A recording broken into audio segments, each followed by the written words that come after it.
Hello guys, welcome back to TFD. We have to really unpack this one because things are starting to boil over. Courtney Williams just put the WNBA on blast, and honestly, it sounded like the early signs of a strike. Shout out to Studbuds, one of the real ones, because she is clearly fed up with the current CBA situation. Her biggest issue? Coaches making more money than the players on the floor.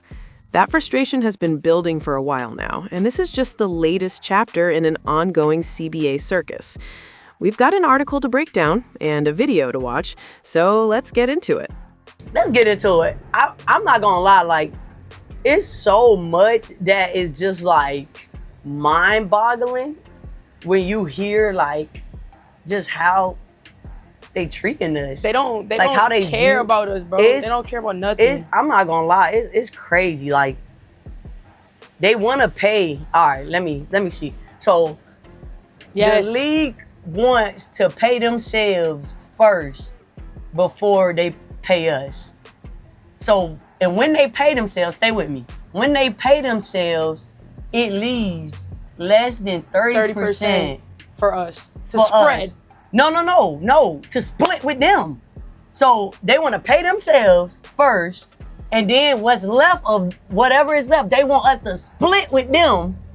They want us to split that with them, which leaves less than 15% for the players. Exactly. And when they grow year by year, they gonna keep growing, and we gon' what'd you say? Flatline. Dead. So basically what she's saying is the league basically is saying, that was crazy. Flatline. They want us to stay at that less than 15% each year. So if the league grows in 26, 27, 28, 29, 30. we stand at that less than 15% the whole way through. Flatline, dead. Yeah, that's what they want to do. They That's. But hold on, they want to pay all their expenses first. But mind you, they don't consider the players' expenses, but they consider coaches' expenses. And to even piggyback off of that, they still want to pay coaches more than they pay, like an Asia Wilson or Nafisa Collier. It's gonna be coaches getting paid more money than them. with what franchise all-star MVP players. But coaches are expenses for the league. I know. But that's they're what I'm not saying. considering players' expenses. But they want to pay the coaches and all their expenses off first. They want to pay all them first, and then whatever is left. But we of are. that But okay. we're the. Okay. We the ones who. No, we chilling for a minute, Mario. Mario said, "Get your All ass right, come on. out." Let's just talk out here. Thank you, Mario.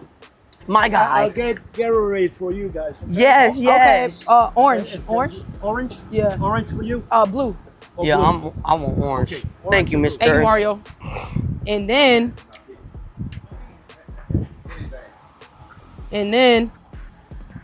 But is that not crazy, bro? And They then. consider coaches an expense, Come here but to don't, court. but don't consider players an expense. Oh, and they trying to take away housing. And cars. rental cars. And rental cars. All right. All right, let's really sit with this for a minute, because what's happening right now with the WNBA is way more complicated and way more serious than a lot of people realize. First things first, there's a big misconception out there about ownership. These teams are not just independently owned like people think. A lot of them are not fully owned outright in a traditional sense, and they are not all operating on equal footing. That matters. And this is exactly why you're seeing pressure from the top of the league. This is why Kathy Engelbert is pushing teams like the Connecticut Sun towards selling to NBA ownership groups. That's not random. That's strategic. It's about control, finances, long-term investment, and aligning the league more closely with the NBA infrastructure. There is a lot going on behind the scenes that fans never see. Now, with all of that as the backdrop, here comes Courtney Williams. And listen, Courtney is talking right now. She's not whispering. She's not being polite. She's talking. And honestly, she's talking good. Because the frustration in her voice sounds like someone who is completely fed up. I'm going to be real with y'all. It feels like we're headed straight toward a lockout. At this point, it almost doesn't matter what the WNBA puts on the table. Early on, the issue was simple. Players wanted more money. That was the headline. That was the talking point. So the league responds by floating bigger numbers. Now we're hearing about $1.3 million max offers, $550,000 minimum salaries, million-dollar contracts being discussed publicly. On paper, that sounds like progress. To fans, that sounds like a win. But clearly, to the players, it's not enough. And that should tell you everything. Because this was never just about the raw salary numbers. It's about structure. It's about respect. It's about where players fall in the league's priority list. And players like Courtney Williams and Natisha Haydeman are making it very clear. They are not feeling any of this. They are not feeling what the WNBA is trying to take away. They are not feeling the trade-offs. And they are absolutely not feeling a system where coaches continue to get paid more than the players who are actually driving the league's growth. That's where the tension really explodes. I'll be honest with you. I don't see how anything gets done at this point without serious changes. And that's not me being dramatic. That's just looking at the facts. There's an article on Yahoo Sports that says, Lynx's Courtney Williams makes explosive Wnba Cba allegations as talks remain stagnant. And that word, stagnant, is what really jumps out. Because how are talks stagnant right now? Think about the timeline. Negotiations were pushed to October, then extended again to January 9th. We're at Christmas. Christmas! And we're being told there's been no meaningful progress, that nothing has moved, that the two sides are still far apart? That's crazy work. That's not normal negotiation friction. That's a breakdown. We are 17 days away. 17 days from the WNBA's collective bargaining agreement expiring, unless there's another extension of the 2020 deal. 17 days. And reports say the WNBA and the WNBPA are still far apart on core issues.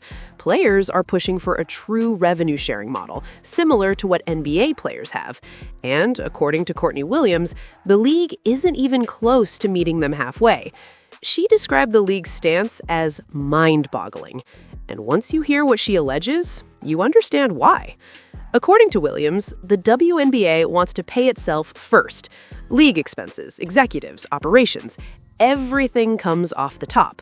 Then, whatever remains, they want to split with the players. When you actually break that down, it leaves the players with less than 15% of total revenue.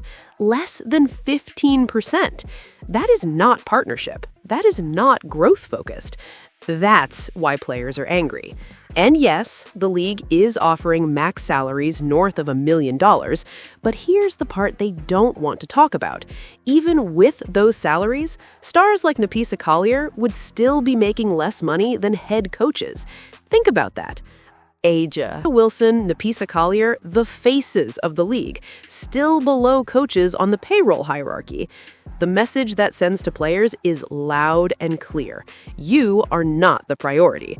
The league wants to pay coaches and cover all their expenses first. Players come after. That's the structure. And that's why all this money talk rings hollow to the people actually playing the games. Meanwhile, the damage is already spreading.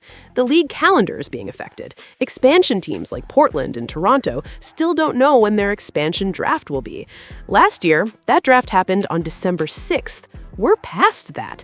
We're sitting at Christmas, and nothing is set. Everything is frozen because negotiations aren't moving. And I'm going to say something that might make people uncomfortable, that it needs to be said. With this level of dysfunction, this clown show, this circus of stalled negotiations and bad optics, why would star players fully commit long-term?